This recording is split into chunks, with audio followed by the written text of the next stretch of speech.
Bienvenue dans ce nouvel épisode du podcast Entre savoir et être.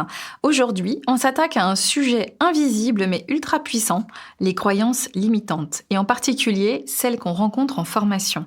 Elles sabotent la dynamique de groupe, la confiance, l'apprentissage et parfois notre propre posture d'accompagnant. Mais la bonne nouvelle, c'est qu'on peut apprendre à les repérer et à les transformer. Alors, préparez-vous à faire un pas de plus vers une posture plus libre, plus consciente et surtout plus impactante. Je suis Lauriane Karadjinov, formatrice, coach et fondatrice de One Change Coaching et Éducation.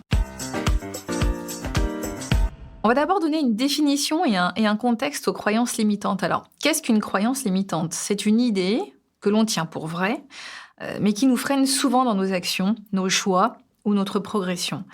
Elle agit comme un filtre cognitif, elle nous fait interpréter le réel de façon partielle, souvent négative et sans le questionner. Exemple classique, je suis nul en maths, je suis trop vieux pour apprendre, je ne suis pas fait pour parler en public, mes apprenants ne sont pas intéressés par mes formations ou mes cours, etc., etc. En tant que formateur ou coach, on est en première ligne pour vivre ou entendre ces croyances, mais aussi pour les transmettre inconsciemment à notre tour. J'utilise souvent l'image d'une pièce vide, blanche, neutre. C'est ce qu'on pourrait appeler la réalité brute. C'est-à-dire que chacun d'entre nous voit imagine cette pièce vide ou blanche, et puis, à travers des filtres personnels, va y projeter autre chose. Donc, nos couleurs, nos peurs, nos sensations de sécurité ou d'inconfort. Et ces projections viennent de notre propre histoire, notre éducation et parfois des peurs héritées de notre entourage. Au final, cette pièce ne reflète plus du tout ce qu'elle est au départ. Elle est plus blanche et neutre, mais elle devient une construction mentale. Donc, elle n'est pas la réalité, mais bien ma réalité façonnée par ma perception et mon vécu. Au final, elle n'appartient qu'à moi. Donc voici quelques exemples de situations. Par exemple, chez les apprenants, nous pouvons rencontrer ce type de croyances. Donc, je suis trop timide pour participer, j'ai toujours été mauvais dans ce domaine, ce n'est pas fait pour moi, et puis de toute façon, j'ai pas les bases. Donc, parfois, ils vont pas le dire, mais on le voit bien dans leur posture, leur évitement ou leur baisse de motivation. Ils vont être en énergie basse et ils vont pas vouloir y aller. Chez les formateurs, ce sera d'autres croyances, évidemment, parce que tout le monde en a. Ce sera « je ne suis pas légitime ». Si je donne pas beaucoup de contenu, ils vont penser que je suis inutile ou que je suis mauvais, ou que j'ai pas assez travaillé, ou que je sers pas à grand-chose. Ils sont passifs, donc je dois faire à leur place parce qu'on se dit si j'ai un public qui est un peu passif, je vais avancer les exercices, avancer les mises en pratique, histoire de mettre de l'action, alors qu'en vérité, c'est à eux de travailler. Et là, on entre dans un cercle vicieux. La croyance du formateur alimente celle du groupe, et inversement, évidemment. Comme on dit toujours, quand on arrive avec son bagage, on l'a sur le dos, on le porte avec nous, et on l'emmène avec les autres, évidemment. Tout ce que le formateur ressent va inconsciemment le transmettre à son audience, et ça va créer de la gênance et des incertitudes sur la transmission et la réception des contenus.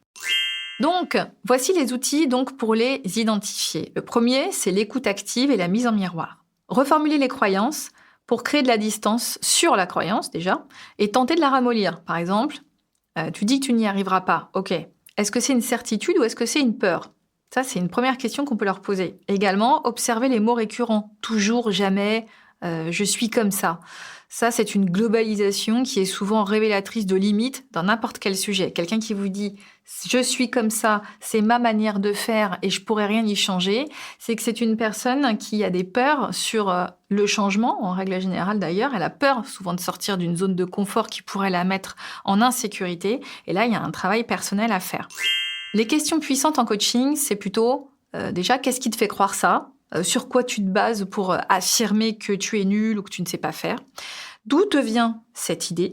Est-ce que d'autres personnes autour de toi pensent différemment ? Cette question démontre souvent d'ailleurs tout de suite que la croyance est bien souvent injustifiée parce que souvent les gens autour ne nous disent pas les mêmes choses que ce que nous on perçoit de nous-mêmes. Qu'est-ce que cette croyance t'empêche de faire ? Et qu'aurais-tu envie de croire à la place ? Donc ça, c'est un vrai travail de questions que je vous invite à mettre en pratique et vous verrez que c'est assez puissant pour, faire sortir ou émerger une problématique bien plus profonde.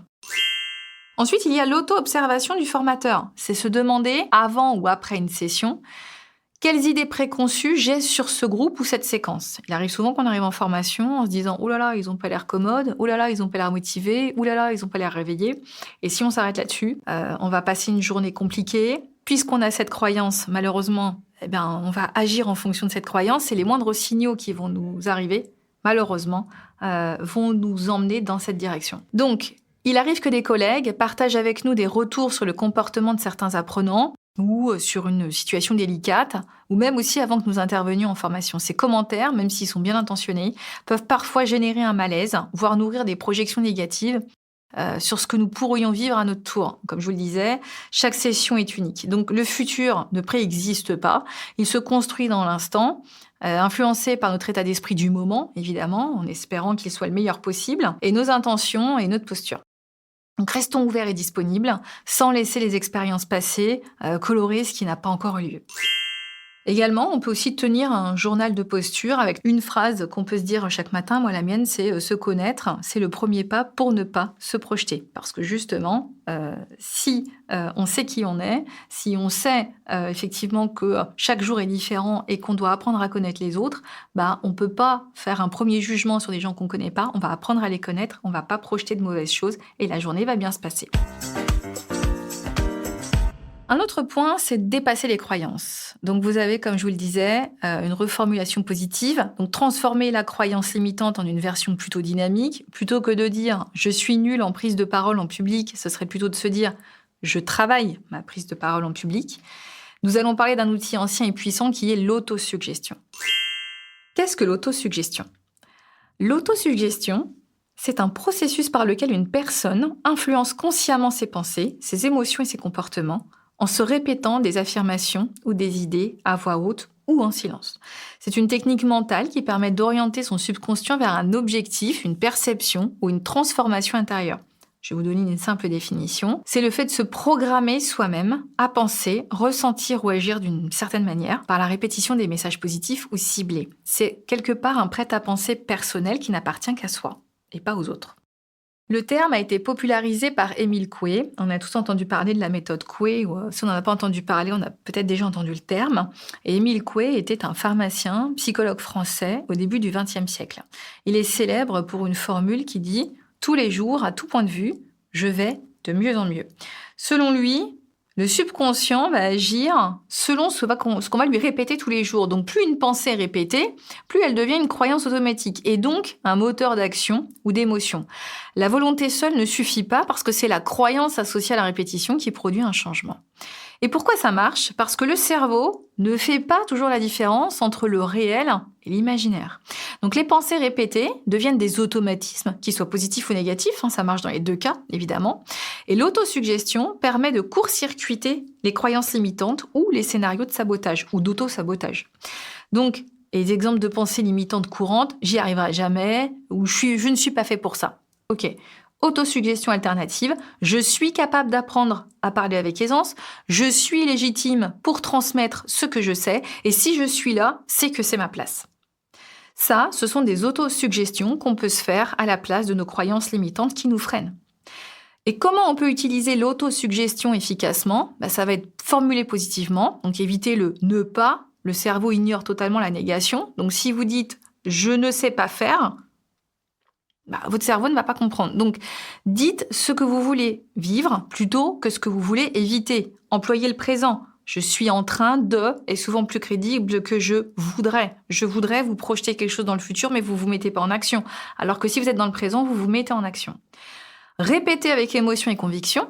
Donc, le ton, la visualisation et l'état corporel amplifient l'impact. Ça va vous permettre de créer une routine quotidienne, le matin ou le soir, devant le miroir, en marchant, à voix haute ou mentalement. Exemple d'autosuggestion, par exemple, utile en formation. Je suis un formateur compétent et à l'écoute. Je fais confiance à ma posture pour créer un espace d'apprentissage. Je suis calme, clair et présent. Je transforme chaque imprévu en opportunité pédagogique. Même avec une immense préparation, il sera très souvent une part d'imprévu à laquelle il faut impérativement s'attendre. Ça, c'est très clair en formation, l'imprévu arrive systématiquement. Donc, les formateurs sont d'excellents acrobates.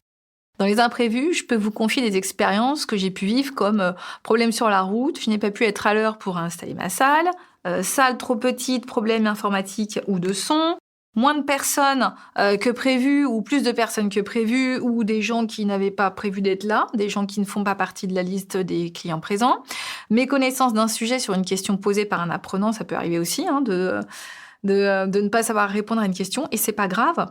D'être interrompu en pleine formation par une personne qui fait un malaise ou par un coup de téléphone important. Des apprenants qui sont totalement désintéressés, qui peuvent effectivement mal influencer votre groupe. Ça arrive également. Ça peut arriver même dès le matin, hein. Comme ça met tout le monde en jambes pour la journée. Des résultats finalement qui sont peu satisfaisants s'il y a eu un atelier pratique. Le résultat n'y est pas, donc ça pose un problème. Grosse tache de café sur mes vêtements avant de commencer, alors que j'étais habillée tout en blanc ou que j'étais impeccable avant de commencer. Des apprenants qui partent plus tôt que l'horaire qui avait été convenu et ils vous préviennent 2 heures avant. Hein, évidemment, ils vous ont pas dit ça dès le matin. Niveau hétérogène dans le groupe, une ou plusieurs personnes également qui n'ont pas apporté de matériel pour travailler, etc., etc. Donc tous ces imprévus nous obligent à anticiper un certain nombre de choses et à revoir notre session pour la prochaine fois et à anticiper justement ce type de problématique. Donc finalement, c'est toujours enrichissant quand il vous arrive un truc imprévu. À savoir, l'autosuggestion, c'est pas magique. Elle remplace pas l'action ou l'expérience. Elle prépare le terrain mental pour agir avec plus de fluidité et de conscience. C'est un entraînement régulier, c'est pas un bouton on-off, mais ça, c'est à vous de le travailler au quotidien. Ensuite, c'est important de valoriser les micro-progrès, c'est-à-dire encourager les feedbacks positifs entre pairs. Quand vous faites quelque chose et que vous vous mettez en mode feedback avec vos collègues, ça permet effectivement de savoir là où tout va très bien, là où on peut améliorer ou là où un collègue peut nous amener une expérience qui va nous enrichir. C'est de nommer les progrès visibles, même s'ils sont petits. Un petit progrès vaut mieux que rien du tout, et au contraire, on peut fêter les petites victoires aussi. C'est être à l'heure dans son programme aussi, c'est avoir su rebondir sur une objection redoutée, c'est avoir aidé un apprenant qui avait des freins sur un sujet, avoir su mener un exercice de groupe, avoir moins de mots parasites, etc., etc. Ça, ce sont des micro-progrès, mais qui peuvent vous faire, je dirais, gagner en confiance en vous sur la suite. Ensuite, c'est important d'avoir de l'humilité également. Partager une de ses propres croyances dépassées, hein, par exemple, face à votre auditoire. C'est-à-dire, moi aussi, je croyais que je devais tout maîtriser, mais j'ai appris que montrer mes limites créait plus de liens et humanisait la relation avec mes pairs ou mes apprenants. Donc, votre authenticité, c'est une autorisation aussi implicite pour les autres à oser. Parce que, quelque part, quand vous montrez aux autres que vous aussi, vous avez raté, vous aussi, vous vous êtes trompé 50 fois avant aujourd'hui de savoir faire le travail parfaitement ou de le démontrer parfaitement, c'est de leur montrer qu'effectivement, vous êtes un être humain et que vous aussi, avant d'arriver à faire quelque chose, il faut de l'entraînement et qu'aujourd'hui, vous êtes là pour les entraîner à leur tour et que l'erreur arrive à tout le monde et que justement, en formation, on est là pour se tromper. Un point de vigilance sur les croyances aussi, attention, l'objectif n'est pas de corriger une croyance chez quelqu'un, parce que souvent elle peut être très très très très enfouie, donc c'est pas quelque chose que vous pourrez retirer du jour au lendemain, puis c'est pas votre responsabilité. C'est pas de le forcer le changement, tout du moins, mais c'est plutôt d'ouvrir un espace où on va proposer une autre perspective et surtout on va respecter le rythme de l'autre parce que tout le monde ne fonctionne pas au même rythme et une croyance limitante c'est souvent une protection et elle se défait avec la confiance et pas avec la confrontation ou avec la fuite non plus. Donc il faut laisser le temps au temps. Pour clôturer cet épisode, je vous propose un petit défi de mise en pratique simple, puissant et révélateur.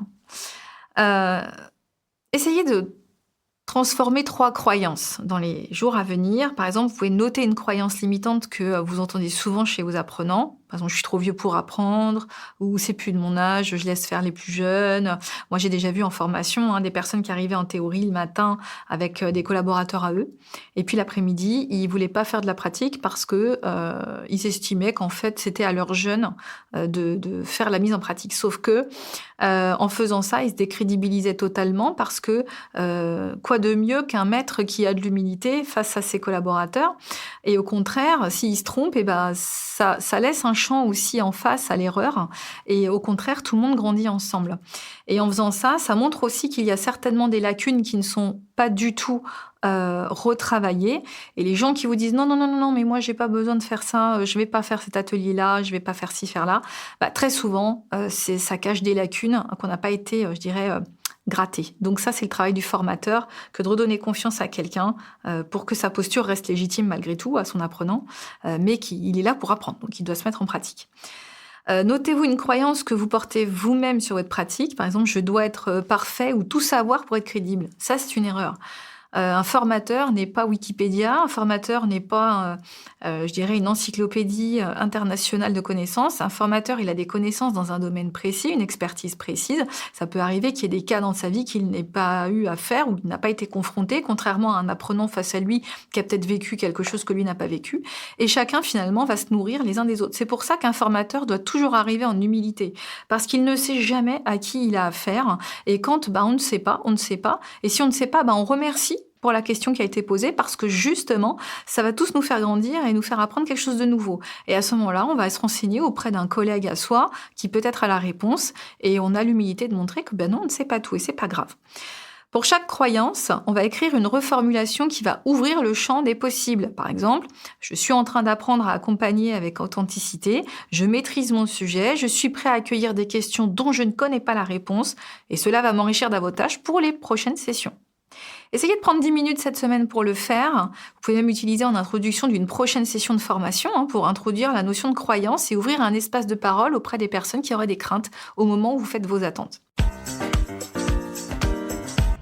Je vous remercie d'avoir écouté cet épisode qui touche à sa fin. Si vous avez envie de partager vos prises de conscience, vos reformulations, votre expérience, je serais ravie d'échanger avec vous sur Instagram ou sur ma page One Change Coaching et Éducation ou sur LinkedIn. Et si ce podcast vous aide dans votre posture ou vos animations, pensez à vous abonner ou à me laisser une petite note. Je serai toujours ravie de la lire et d'échanger avec vous. À très bientôt pour un nouvel épisode où on parlera de la gestion des émotions du formateur et du coach. Et en attendant, prenez soin de vous, chaque jour est une occasion de choisir ce que vous devenez.